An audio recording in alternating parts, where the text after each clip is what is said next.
Professor Tiago Fensterzheifer, meus amigos. Meu querido Henderson. Como você está? O frio nos pegou aqui nessa nossa live hoje, hein? Eu estava contando isso para os nossos amigos ali. Não estranhe, eu até tentei colocar um pouco menos de... Ó, tem um amigo aqui que está nos assistindo aqui, Alexandre, falou que está 26 graus em Salvador. Os baianos devem estar congelando, portanto. Que inveja, que inveja. Tá demais, demais, demais. Meus caros, é um prazer, obrigado a todos que estão nos ouvindo aqui, aqueles que estão nos ouvindo depois, ou ao vivo, ou não ao vivo. Eu vou desabilitar aqui os comentários neste momento, mas aqui embaixo, vocês vão ver aqui, ó, pertinho do Thiago, tem um ponto de interrogação, vocês fiquem à vontade para mandar dúvidas. Eu vou transmitir para o Thiago essas dúvidas, nós vamos dialogando. Ao final eu abro para vocês fazerem comentários e ficar mais livre. É só para evitar de travar aqui a nossa live e tudo mais. Bom, Thiago é doutor em Direito, mestre em Direito, pós-doutor em Frankfurt ou Munique? Munique. Em Munique, pós-doutor pelo Max Planck de Munique, que traz diversas ideias inovadoras em direito ambiental e é um pouco sobre isso que nós vamos falar nessa live. Thiago, por favor, vamos começar explicando assim de imediato para que o pessoal fique até o final conosco, entendendo a importância disso. Nós estamos falando sobre um novo paradigma. Que paradigma é este? Que mudança é esta?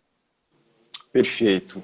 Henderson, em primeiro lugar, né, fazer uma saudação especial a todos aí que estão acompanhando esse nosso bate-papo, né, uma satisfação, uma alegria. Também destacar, né, a gente está fazendo essa live também num momento importante do ponto de vista, né, da pandemia, mas eu somo a isso também a questão do lançamento, né, do livro, do curso de Direito Ambiental pela Gen Forense, né, juntamente com o professor Ingo Sarlet, né, tu és o nosso mentor editorial, aí, né, uma parceria que já vem de mais de 10 anos, né, trabalhando juntos. Aí, a ideia, né, justamente dessa nossa live é trazer um pouco do novo panorama que eu e o professor Ingo também buscamos desenvolver nesse curso de Direito Ambiental. É um manual, um curso completo, porque realmente a gente tem identificado uma certa ruptura de paradigma jurídico, né, de forma bastante consistente, eu diria, na última década, não só no Brasil a gente percebe isso, mas também no âmbito do direito comparado. Vocês sabem, né, os nossos amigos aí que estão ouvindo, que o direito, né, e assim as ciências, né, humanas em especial, de um modo geral, a própria filosofia, sempre assentaram as suas premissas à luz de um paradigma antropocêntrico.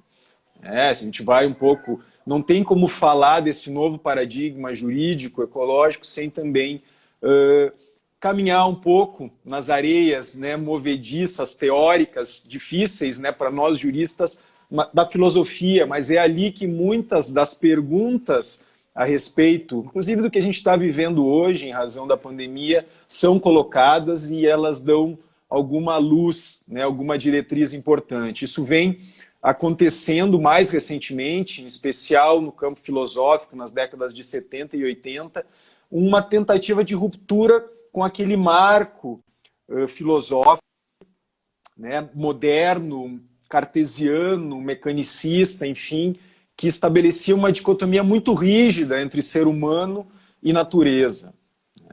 Descartes é um dos grandes símbolos, né, dos filósofos que, de alguma forma, expressam essa ideia. Né? Ele tem tem uma expressão famosa que é atribuída a ele, de que nós, né, seríamos os senhores da natureza. Ou seja, uma ideia associada a um paradigma de dominação, né, muito forte. Ele tem uma outra concepção também relacionada à ideia de animal-máquina, né? Ou seja, que destitui qualquer percepção da vida natural, da vida animal, para além de um objeto, né? De um instrumento ao serviço, por assim dizer, da dominação, né? Dos interesses humanos, puramente humanos. Então, o direito, de um modo geral, ele é herdeiro dessa tradição filosófica. O direito, ele se assentou nesse paradigma. Tem questões muito importantes que são o humanismo, que está vinculado à própria questão dos direitos humanos. Não, não é um demérito ao pensamento filosófico moderno que eu estou falando aqui, mas existe hoje alguns enfrentamentos civilizatórios que nos fazem repensar esse paradigma científico, um paradigma filosófico, um paradigma que impacta o direito de forma muito presente, e a gente vê o direito ambiental sendo um certo porta-voz de ruptura com esse paradigma no âmbito jurídico. Por quê? Por que o direito ambiental? E por que o que tem acontecido mais recentemente que nos leva, inclusive, a sustentar, como a gente tem feito, inclusive tem, talvez os colegas quiserem ter uma ideia, a gente publicou no Gen Jurídico, inclusive, Henderson, sobre a tua batuta editorial aí, um texto justamente tratando desse novo paradigma jurídico ecocêntrico. Então, voltando um pouco lá para a década de 70, o direito ambiental ele surge nesse momento, não só no Brasil. No Brasil, eu diria que início da década de 80, já vou explicar por quê, mas ele surge na década de 70, em especial no direito comparado em países como Estados Unidos. A gente recentemente comemorou, Henderson, os 50 anos do Dia da Terra, meio século do Dia da Terra, que nos remete justamente a 1970, que foi um momento, em especial nos Estados Unidos, em que se verificou uma legitimação, uma ascendência do âmbito da sociedade norte-americana de valores ecológicos.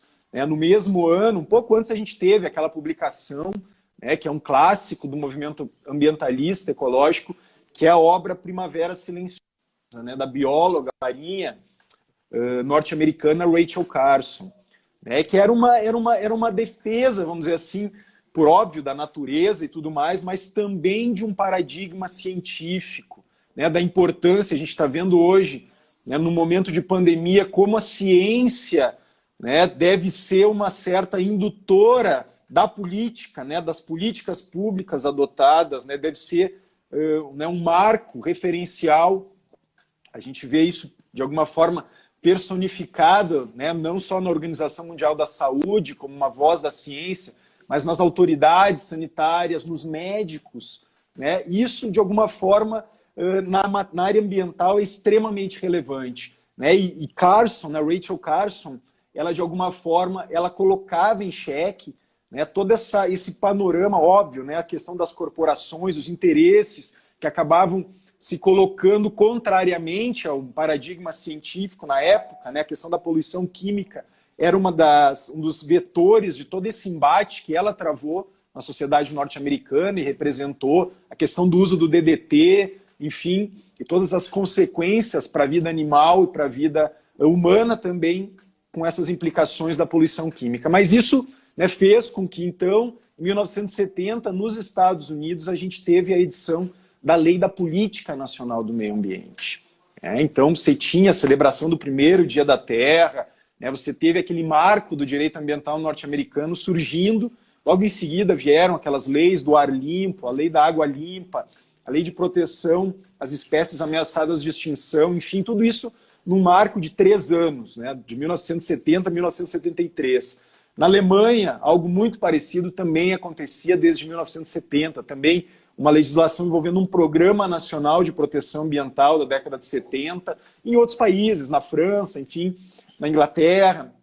Então você tem, de fato, o surgimento do direito ambiental nesse momento. No âmbito internacional, só para destacar também, a gente teve a conferência e a Declaração de Estocolmo sobre Meio Ambiente Humano de 1972, que ali no princípio 1, inclusive, da declaração, você tem de forma muito clara o reconhecimento de um novo direito humano.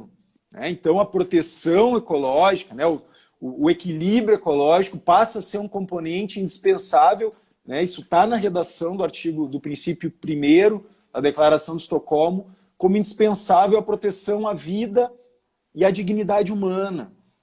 Que aqui é um ponto que também a gente precisa perceber essa ideia de que é uma construção.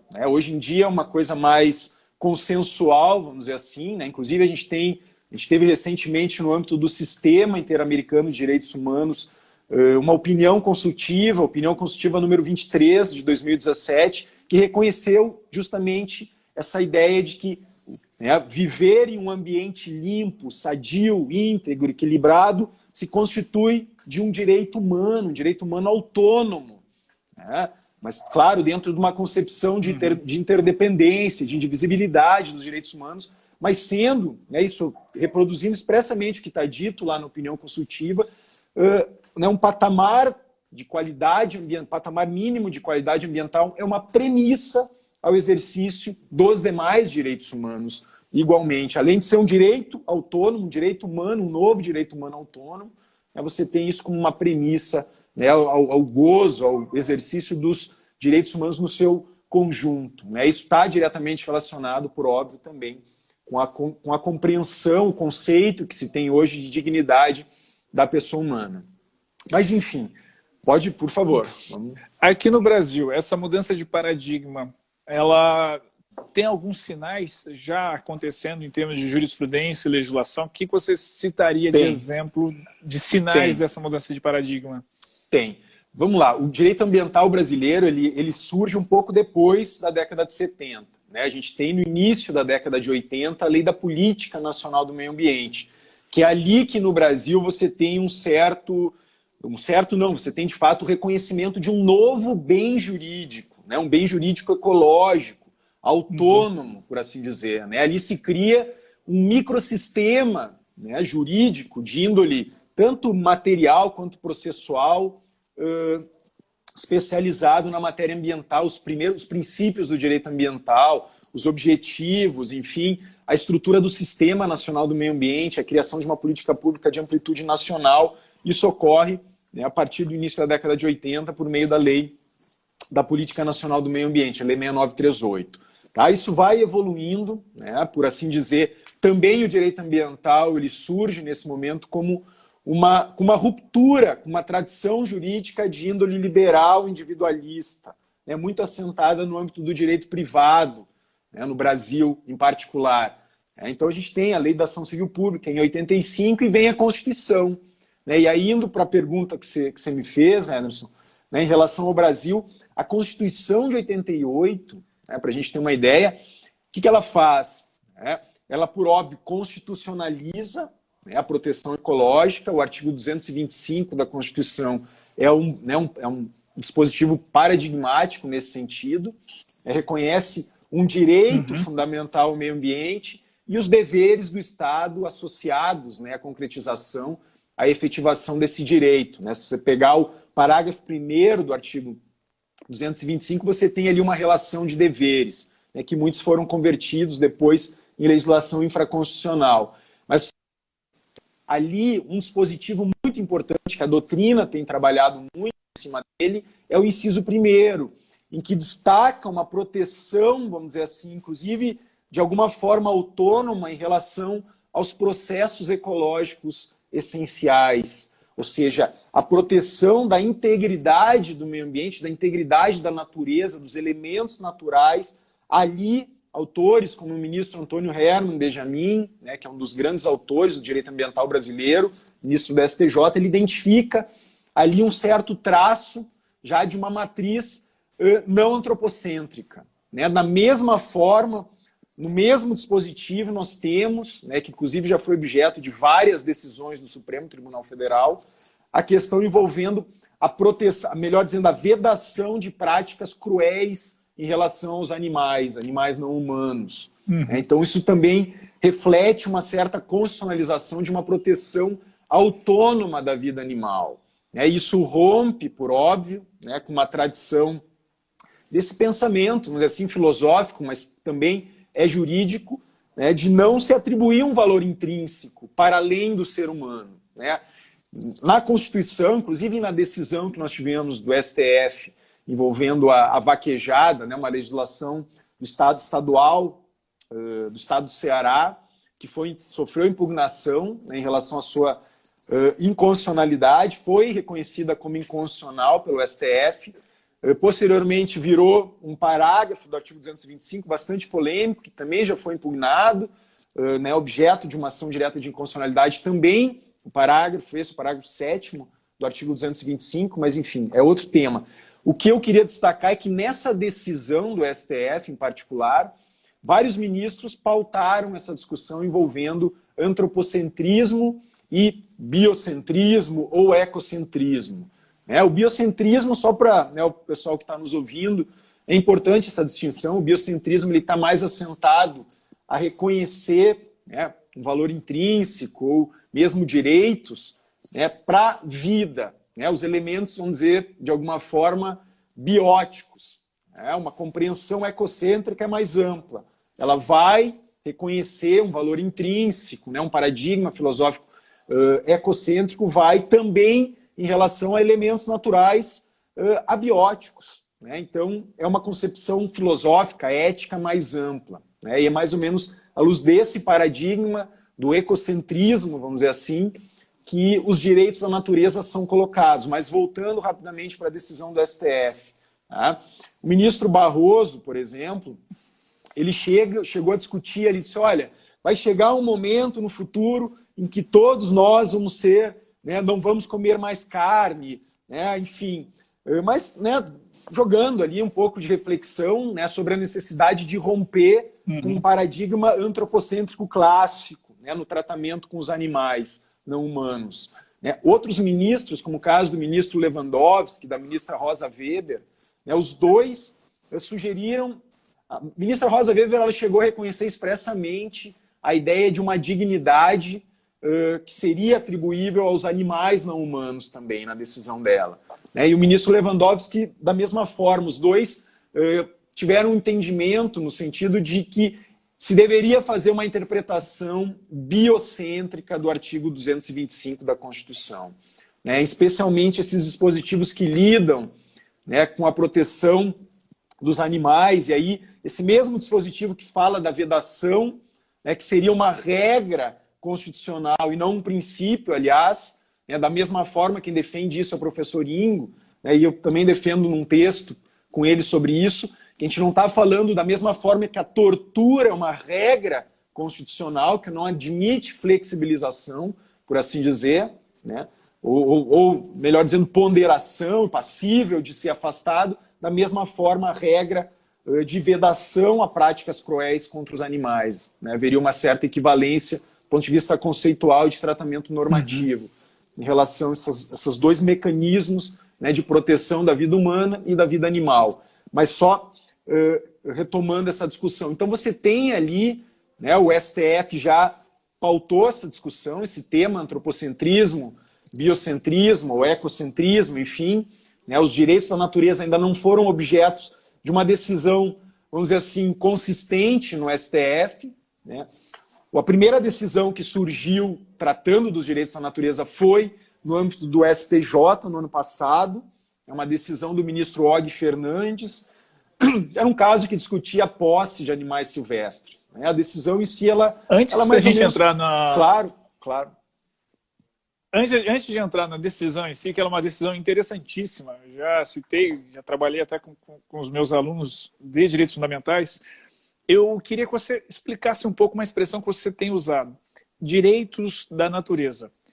O que você entende por direitos da natureza? Qual é a distinção de quando eu falo de direito ambiental para direitos da natureza?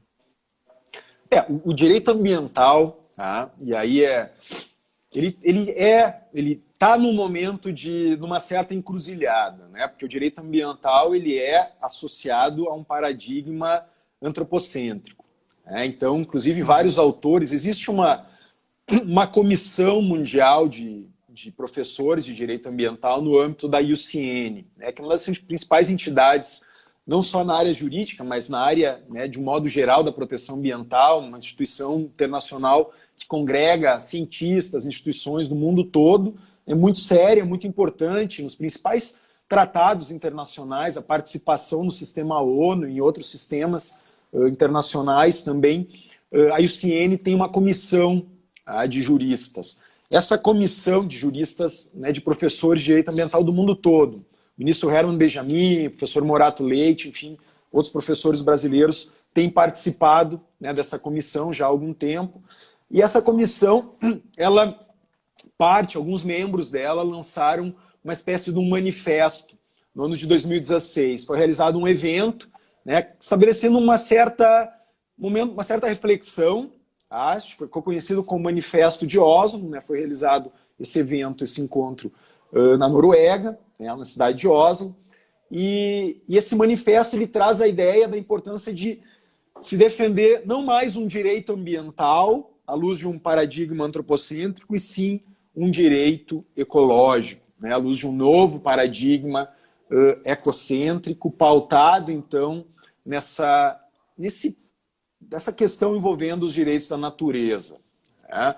Então, o direito ambiental, nesse manifesto, ele é acusado, não é acusado, mas eles defendem a ideia de que, embora com 50 anos de existência, o direito ambiental ele não foi capaz de frear esse ímpeto destrutivo civilizatório. Né? E muito associam a ideia de que alguns conceitos, algumas premissas desse direito ambiental antropocêntrico, como o próprio conceito de desenvolvimento sustentável, foram conceitos muito maquiados, muito frágeis para, de fato, estabelecer limites concretos do ponto de vista tanto conceitual quanto normativo à intervenção do ser humano na natureza. Não por outra razão, um outro ponto que a gente trata no livro, esse alinhamento com o estado da arte do paradigma científico. Hoje a gente tem a discussão envolvendo um novo período geológico do antropoceno. Então, que é atribuído, o nome antropoceno é associado justamente à figura do ser humano, do Homo sapiens, em razão dele ter se tornado uma espécie de força geológica. A intervenção dele tem provocado um impacto em escala planetária. Os exemplos mais importantes é a questão do aquecimento global e das mudanças climáticas, da mesma forma, a perda massiva da biodiversidade em escala planetária.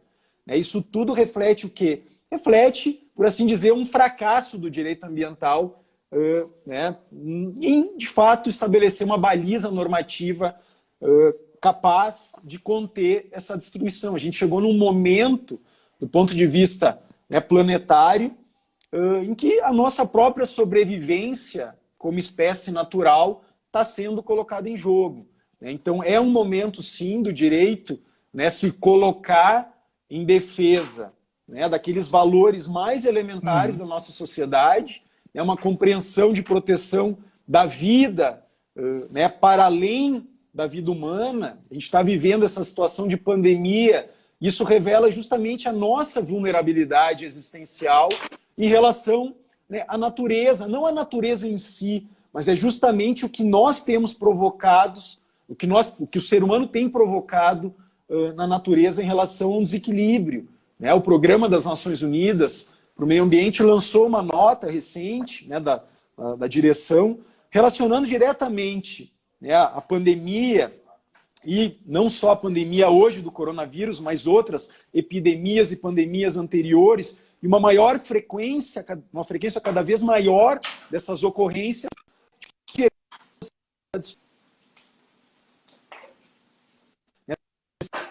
planetária em escala global como sendo um fator determinante para o que a gente está vivenciando hoje em relação à pandemia.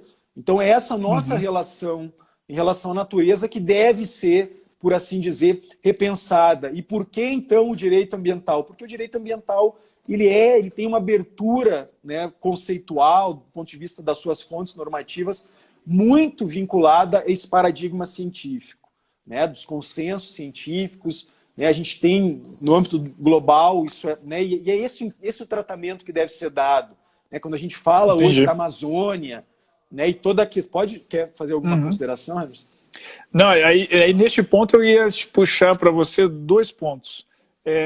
Justamente você continuar agora, que já falamos do que representa os direitos da natureza, você falar da decisão do ministro Og Fernandes, que diz respeito à posse de animal silvestre, na verdade ficou falando da guarda, como se fosse um membro da família. Então eu queria, por favor. E depois tem um outro ponto ainda a lhe provocar, além das perguntas que já começam a pipocar aqui. Claro, vamos lá. Essa decisão, né, é importante, e ela é uma decisão realmente paradigmática do ponto de vista da fundamentação, né, trazida pelo ministro Og Fernandes, porque ela pauta, né, a discussão dos animais, né, mas ela vai além, ela coloca justamente, toda a fundamentação, inclusive ela estabelece uma espécie de diálogo normativo, né, porque ela cita precedentes, tanto do ponto de vista normativo, legislativo, quanto jurisprudencial. Vou dar um exemplo, né? Um exemplo que até eu deveria ter citado antes, não citei, que do ponto de vista constitucional, nós temos um paradigma muito importante, que é a Constituição do Equador, né? Que em 2008 reconheceu os chamados direitos da Pachamama, né? Os direitos da natureza, da Mãe Terra, enfim, a gente pode dar vários nomes, nessa figura, mas que é Gaia, que é o planeta, que é, de alguma forma, uma compreensão holística até mesmo, né, da natureza, da integração do ser humano com a natureza, muito associada, por óbvio, também à cultura indígena, né, uma compreensão que é muito forte nos países andinos, enfim. Na Bolívia, em 2009, também a Constituição, né, veio com essa mesma característica. Na Bolívia existe até uma lei marco, né, uma lei geral sobre os direitos da natureza, os direitos da Pachamama, enfim. E mais recentemente a gente teve decisões importantes, né, mundo afora, também na Índia, Nova Zelândia, tribunais constitucionais, cortes constitucionais, mas aqui mais próximo de nós tivemos na Corte Constitucional colombiana uma decisão, em 2012, salvo engano, que reconheceu direitos, atribuiu direitos ao Rio Atrato. Uma questão que envolvia também direitos de comunidades indígenas, tradicionais, mas que foi um paradigma extremamente importante, e tanto a Constituição equatoriana, o exemplo da Constituição equatoriana, né, essas decisões, a decisão da Corte Constitucional colombiana foram objeto, né, integraram a fundamentação do ministro Og Fernandes, né, numa perspectiva de identificar, por assim dizer, que é uma questão que está acontecendo. Eu citei a opinião consultiva número 23 da Corte Interamericana de Direitos Humanos. Num dos parágrafos da opinião consultiva de 2017, ela cita, né, esse marco legislativo e as decisões que estão ocorrendo, né, envolvendo os direitos da natureza. Ela cita e reconhece a atual tendência, né, jurídica de se reconhecer e atribuir personalidade jurídica e direitos, né, de forma autônoma, então, né, a elementos da natureza, animais, a natureza como um todo. Isso é uma tendência jurídica, né, e essa decisão do ministro Og Fernandes, né, está justamente antenada ao que está acontecendo no mundo, né, no direito comparado em especial, decisões do STF também, que eu mencionei antes, né? Nós temos uma tradição importante em relação à proteção dos animais, que vem desde lá da questão da decisão envolvendo farra do boi, né? Aquelas rinhas de galo, enfim. Então isso é uma jurisprudência importante, uma jurisprudência, né, eu diria pelo menos biocêntrica do STF, né, no sentido aí mais que tudo da vida animal. Mas é isso, a decisão do ministro Og Fernandes, como você bem colocou, Henderson, né, trata, por exemplo, a questão da posse do animal, né, uma guarda. No direito de família a gente tem visto, né, um desenvolvimento bem interessante também do direito privado, né, nesse sentido, né, de estabelecer uma proteção dos animais, né, então não mais com aquela tradição, né, jurídica, ou pelo menos aquele tratamento, aquele status que habitualmente o direito privado, o direito civil, trata os animais como coisa. A gente tem... Pode falar. Eu ia comentar, você mencionou aí aqui nos comentários, né, que estão vindo aqui na caixinha do ponto de interrogação, várias pessoas comentando justamente isso, que é interessante, né, o desenvolvimento que o direito ambiental tem dado nessa troca de paradigmas, seja porque em diversos outros pontos da humanidade, outras populações, né, outras comunidades têm desenvolvido assim, e o Brasil, por meio de jurisprudência, tem feito essa atualização, como o caso da decisão do ministro Og Fernandes, é o caso, como você mencionou, que no âmbito do direito de família, né, um dos pontos de discussão do divórcio é a guarda compartilhada de animais. Né? Então, o pet, né, o animal de estimação, fica uma parte de um tempo na casa de um, uma parte do tempo na casa de outro, da mesma forma como se discute a questão dos filhos, tá? Como você menciona a questão do biocentrismo. Mas a pergunta que eu quero te fazer é como equilibrar esses avanços que eles surgem no âmbito jurisprudencial com a fala de tem que aproveitar a pandemia para passar a boiada. Fecha aspas. Como fazer quando nós temos um desequilíbrio, ou pelo menos assim, um caminhar em velocidades diferentes, ou mesmo em sentidos diferentes dos poderes que asseguram o cumprimento desse paradigma que vem surgindo? É um desafio, né? Infelizmente, a gente tem hoje no Brasil, na área ambiental, em especial aí no âmbito do governo federal, um cenário bastante complicado. Um cenário de retrocessos, de negação, né, de consensos científicos, enfim, como eu falei antes, o direito ambiental ele é, de alguma forma, né, a voz da ciência. Eu acho importante, né, e aí pensando no... Tem um filósofo francês, né, que trata, muito importante, que é um filósofo da ciência, né, que ele trata da ideia, agora deixa eu pegar ali, agora me deu um branco no nome do... Então, que ele trata dessa ideia, né, de um contrato social, né, vamos pensar na nossa Constituição, né, de um contrato social que seja apto a agregar, né, os interesses, né, interesses não humanos, que bem ou mal os cientistas, né, de uma certa conciliação das leis da natureza, como eu falei antes, da ciência, né, com as leis dos homens. Você se refere a Michel Serres? Não, Michel Serres, nossa, me deu um branco, gente, um dos caras que eu mais aqui, se me der um segundinho aqui, ó, me dá um segundo, eu já te... Para quem está nos assistindo, deixa eu aproveitar e retomar, nós estamos conversando com o professor Tiago Fensterzeifer, coautor, junto com o professor Ingo Sallet, do livro Curso de Direito Ambiental, que acaba de ser lançado pela editora Forense, aqui no Gen Jurídico. E nós estamos conversando sobre o novo paradigma ambiental. Tiago, está me ouvindo? Bruno Latour, meu amigo. Tá? Bruno Latour, na verdade, ele é um discípulo do Michel Serres, como tu bem disseste, né, que tem aquela obra, O Contrato Natural. Mas o Bruno Latour, ele é hoje de uma das vozes, né, mais importantes do ponto de vista da filosofia da ciência também, né, tem tratado dessa questão ecológica, né, tem pautado uma discussão muito importante, e ele diz o quê? Vamos imaginar que a gente está lá celebrando, né, nós estamos na Assembleia Constituinte, lá um pouquinho ali antes de 88, discutindo um consenso, né, da nossa sociedade a respeito dos direitos mais importantes, dos valores que vão ser ali celebrados. E ele diz a importância da ciência, né, de conseguir traduzir, né, interesses que não são audíveis, né, que não são inteligíveis por parte do nosso parlamento, vamos dizer assim. Né? E a importância, ele usa o mito da caverna de Platão. Né? Ele diz assim, olha, o que os cientistas fazem? Né? Eles saem da caverna, né? Eles fazem a interpretação das leis, né, universais e imutáveis da natureza, certo?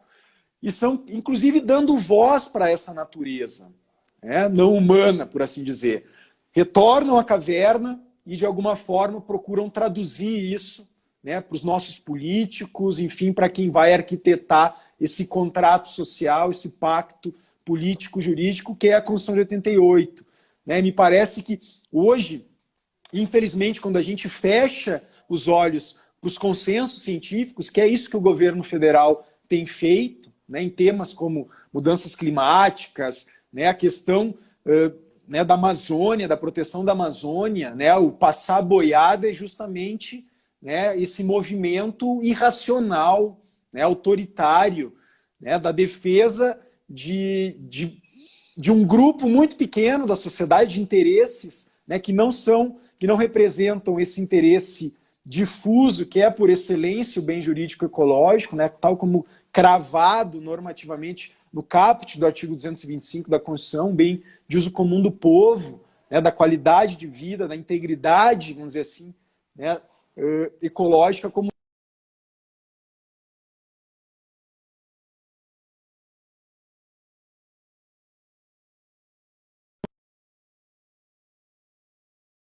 recentemente.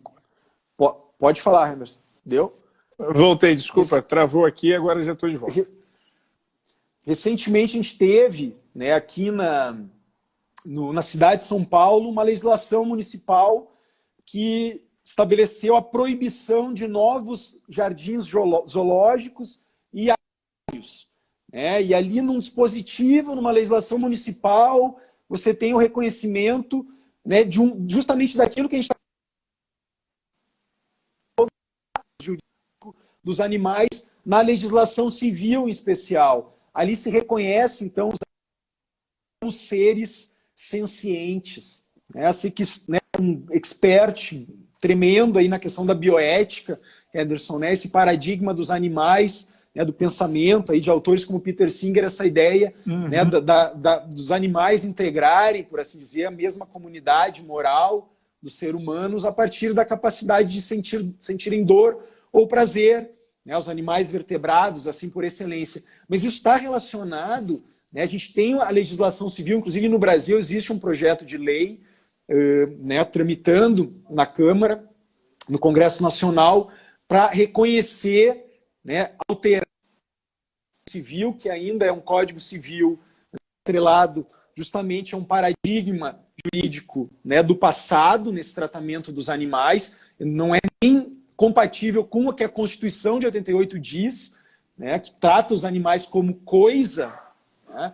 A gente teve na Alemanha, por exemplo, em 1994, uma alteração no BGB, no Código Civil Alemão, que hoje não é o estado da arte da matéria. Eu já vou dizer onde é que está o estado da arte dessa matéria. Mas ele tem uma expressão que diz exatamente isso, né? Os animais não são coisas. É isso. A literalidade dessa passagem, um parágrafo do BGB que diz os animais não são coisas. O BGB não vai muito além no sentido de dizer, então, o que eles são. Para nisso. Né? E aí existe até uma crítica, porque vieram legislações em Portugal, na Espanha, né, nos mesmos moldes, inclusive, desse projeto de lei que tramita no Congresso Nacional, que então reconhece os animais como seres sencientes, que se alinha com essa ideia, né? Ou seja, então, se lá no direito do divórcio a gente vai discutir a guarda compartilhada de animais, é isso, né? Perceber essa relação, né, do ser humano com os animais, enfim, né, em especial aí nos animais domésticos, a gente tem isso muito presente no nosso dia a dia, na vida de todo mundo. Eu estava há pouco aqui com a minha cachorrinha, enfim. Então, isso é uma percepção, né, que renova o direito civil, por assim dizer. Né, um novo status jurídico atribuível aos animais não humanos como seres sencientes. Já é um movimento, né, já é um passo, já é um caminhar rumo a esse novo paradigma jurídico, né, não antropocêntrico, né, relativizando, pelo menos, né, e aí, quiçá, no movimento mais adiante, que a gente consiga assentar, de fato, um paradigma ecocêntrico, perceber algo que lá, meados do século XIX, né, Darwin já jogava, vamos dizer assim, né, aos nossos olhos, vamos dizer, né, quando publicou em 1859, né, a origem das espécies, né, ou seja, denunciando, né, que o ser humano é um ser da natureza, é um ser biológico, né, totalmente dependente, né, da natureza em relação à sua condição existencial. Né? E eu acho que isso, a própria filosofia, ela não aprendeu, vamos dizer assim, né, aquela informação, né, o impacto do ponto de vista científico do que Darwin estava dizendo à época, né, não por outra razão, somente aí então na década de 70, né, década de 80, a gente teve os primeiros sistemas filosóficos mais consistentes que trataram de uma ética ambiental, de uma ética ecológica, como foi o caso do filósofo alemão Hans Jonas, enfim, e assim por diante. Meu caro, você mencionou que você citaria quais são os pontos de desenvolvimento onde você está vendo que deve ocorrer algum desenvolvimento em breve, embora, ao menos aqui no Brasil, com todo esse movimento de retrocesso de direitos fundamentais? Eu acredito, né? Vamos dizer assim, eu boto a minha fé, vamos dizer assim, a minha esperança muito nesse momento em particular que a gente está vivendo hoje no sistema de justiça, né? Como sendo aquele a colocar limites nesse movimento de retrocesso.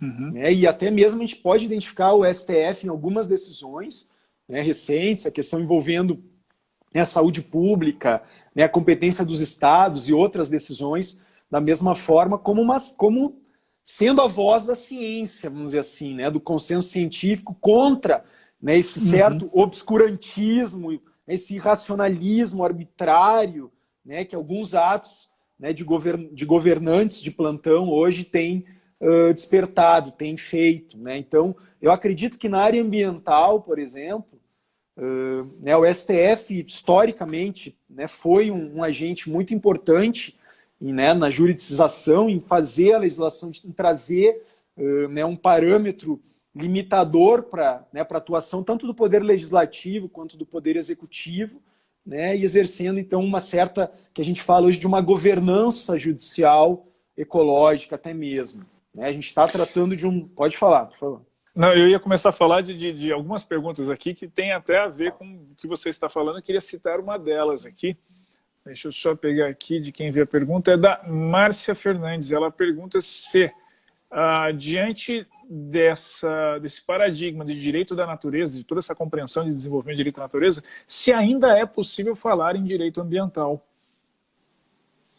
Então, essa é aquilo que eu comentei antes. Né? Existe uma tendência hoje, né? Inclusive nós conversamos sobre isso na época do livro, não sei se te recordas, com o professor Ingo, da mesma forma, e talvez usar o nome, curso de Direito Ecológico. Né? Eu ia comentar isso com os nossos ouvintes.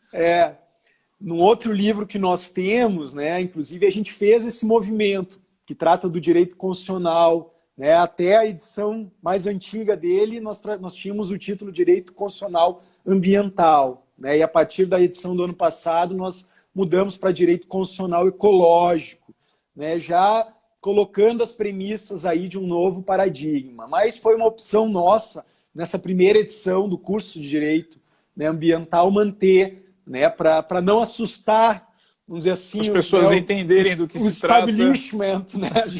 já de cara, as pessoas daqui a pouco não vão saber do que é esse curso. Né? Então, para a gente pelo menos poder fazer com que elas nos escutem, para depois, né, rejeitarem ou não as nossas ideias, talvez se botasse curso de Direito Ecológico, ninguém nem se daria o trabalho de ler o que a gente está falando. Então... Nesse sentido, Thiago, já conta já um pouco do livro. O que você sente de diferente? O que você aponta? Eu percebi essa diferença, mas eu queria ouvi-lo. Quando você observa o teu livro, ficou um baita livro. Espero que as pessoas tenham acesso, que quem está nos ouvindo procure, ficou um baita livro. O que você aponta de diferente quando você estava escrevendo ele, que você procurou transmitir ali no livro? Eu acho assim, ó, né? Eu sou vamos dizer assim, eu acho que é um momento que hoje também está muito, né, em discussão uma fragilização da nossa democracia. Né? Então, para mim, o direito ambiental ele tem um DNA muito assentado numa democracia participativa, né? De uma cidadania ecológica. Então, a gente fala de direitos da natureza, a gente fala de várias coisas, né, que estão num espectro bastante amplo, mas o livro, né, e aí é algo que percorre, vamos dizer assim, é um fio condutor do nosso livro, né, do nosso pensamento. Né? Muito hoje se discute a questão dos direitos ambientais de participação. Né? E aí, por que eu deposito a esperança um pouco no sistema de justiça? Né? Porque esses direitos ambientais de participação, né, eles estão presentes em diversas legislações ambientais, além de um paradigma importante da teoria geral do direito ambiental. Né? Desde o surgimento do direito ambiental, ele sempre teve uma correlação muito forte com a articulação da sociedade civil, né? O movimento ambientalista, o movimento ecológico. No Brasil, isso reflete na legislação ambiental, né? A participação da sociedade, né, o controle social sobre os poderes públicos e privados em relação, né, à proteção do meio ambiente. A gente tem desde 85 a legitimidade das associações para proporem ação civil pública em matéria ambiental.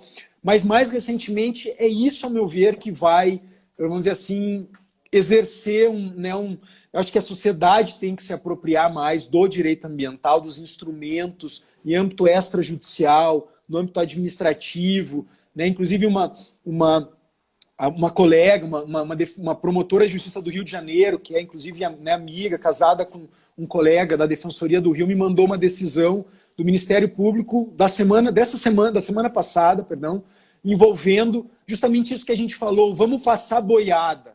Né? O que dizia? Diz respeito a um licenciamento ambiental, não vou entrar em detalhes, em que o Estado, o órgão ambiental no Rio de Janeiro, tentava promover audiências públicas virtuais no âmbito do licenciamento ambiental, ou seja, limitando por completo, né, uma participação efetiva da sociedade. A audiência pública no licenciamento ambiental é um instrumento por excelência disso, né, do controle, da participação da sociedade, né, desses direitos ambientais de participação. O Ministério Público, em primeiro grau, conseguiu uma decisão para suspender aquela audiência pública virtual, né, que é para a construção de um autódromo, né, um empreendimento que não tem uma urgência, ou seja, é mais alguém querendo fazer passar boiada ali, né, nesse momento, né, de fragilidade da nossa sociedade, né, de crise, de uma epidemia, enfim.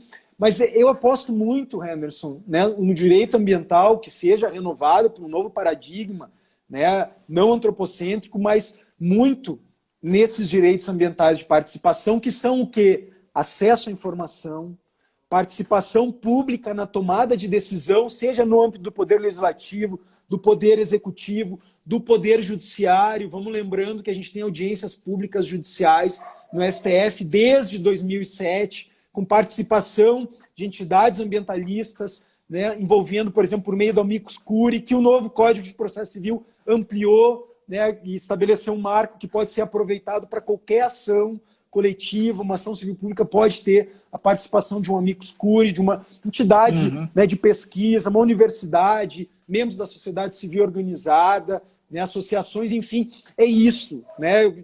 A democracia é o combustível, vamos dizer assim, da proteção ambiental, porque é um interesse da sociedade no seu conjunto que está ali, como é a saúde pública, né, como são questões, vamos dizer assim, de natureza existencial, nucleares, né, da nossa Constituição, do nosso marco constitucional, e que o direito ambiental é uma voz dessa defesa da sociedade, né, dessa defesa, porque a defesa da natureza é a defesa da sociedade, né, retomando vamos vencer esse artifício criado pelo pensamento moderno, cartesiano, de que a natureza está lá e nós aqui. Não, né, nós somos natureza, né, acima de tudo.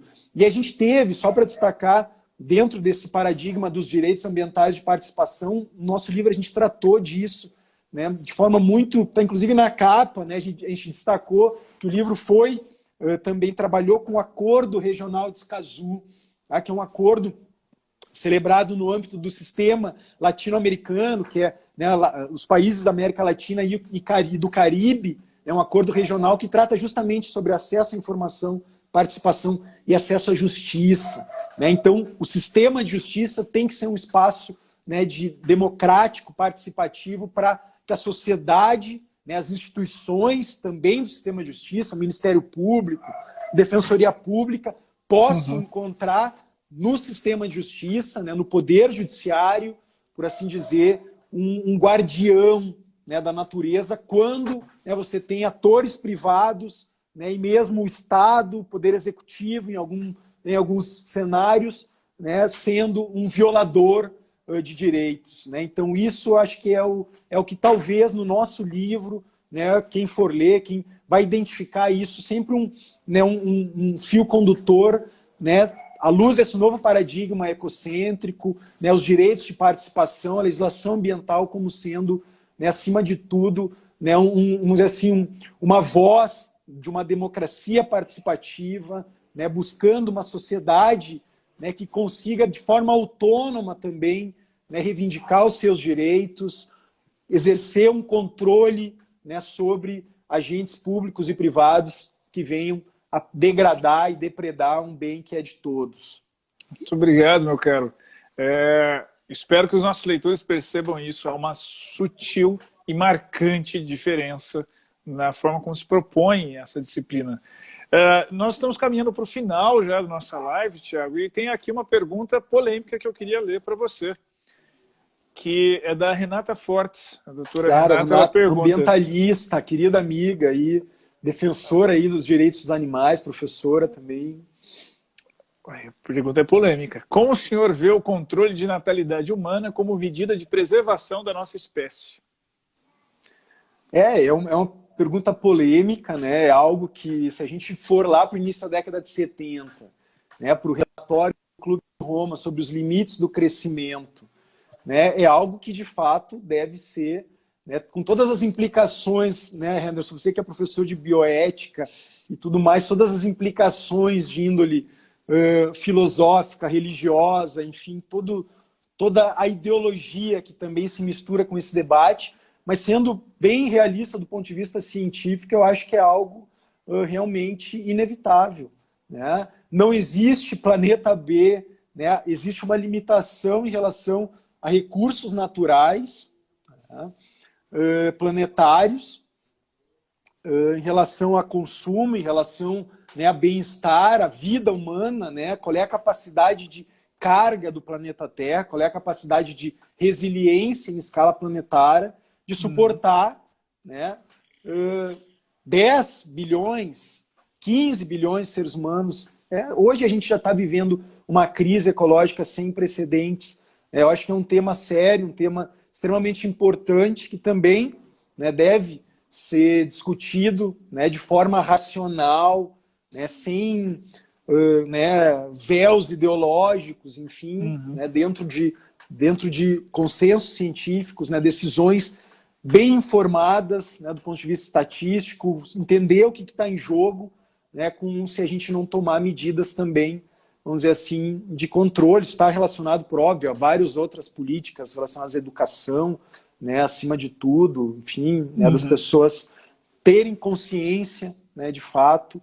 É difícil, é um tema complexo, difícil, que a Renata colocou aí, mas que não deixa de ser... Dá uma live só para discutir isso. Com certeza, com certeza. Meus caros, eu vou liberar os comentários aqui para que nós façamos as considerações finais e vocês também possam fazer as considerações finais aqui junto com o professor Tiago. Eu queria agradecer a todos que estão participando aqui conosco, que estão nos ouvindo. Está em pré-venda o curso de Direito Ambiental do professor Tiago Fensterzeifer com o professor Ingo Salet. Muito me orgulha de poder editar essa obra, entre os vários motivos, por ela ser tão inovadora, por ela ser tão uma pedra fundamental na mudança desse rumo, desse novo rumo que o direito ambiental passa a viver. A minha convivência editorial com o Tiago é antiga, sou o primeiro editor dele, ou um dos primeiros editores do Tiago, e isso me orgulha muito de acompanhar a carreira dele e ver o quanto tem brilhado cada vez mais, e poder ver que as suas ideias, dialogadas com tantas ciências, têm construído, têm fomentado e têm fertilizado novos campos e novas possibilidades jurídicas na construção deste novo mundo. Tiago, já caminhando então para suas considerações finais. Henderson, né, meu agradecimento aí a todos, né, que nos assistiram, que nos acompanharam nesse bate-papo. Para mim é uma alegria, né, estar aqui contigo, que é um amigo querido, um amigo muito especial, né, além de um parceiro aí, né, editorial de longa data. Né, a gente está mais de uma década juntos, aí, então para mim é uma alegria, porque quem trabalha o livro, né, Henderson, como você, né, como você é um grande né, lapidador, vamos dizer assim, da ideia por trás do livro, né, por tudo que representa, e num cenário tão difícil em que o livro, né, é visto como algo, né, ou pelo menos defendido por muitos, né, como algo que não é relevante, que não é importante, né, numa sociedade que, acima de tudo, precisa, né, de mais ciência, de mais cultura, de mais educação. Né? Para a gente é um momento muito feliz de estar lançando um livro novo, com ideias novas, né, meu agradecimento aí a todos, né, que de alguma forma aí estão participando desse debate aí democrático de ideias. É isso que a gente precisa para a nossa sociedade, acima de tudo, né, de fazer valer a nossa democracia, fazer valer a nossa Constituição, e falar de direito ambiental é algo extremamente importante. Espero que, né, que esse momento de pandemia, momento de civilizatório, vai da história. Eu acho que travou aqui.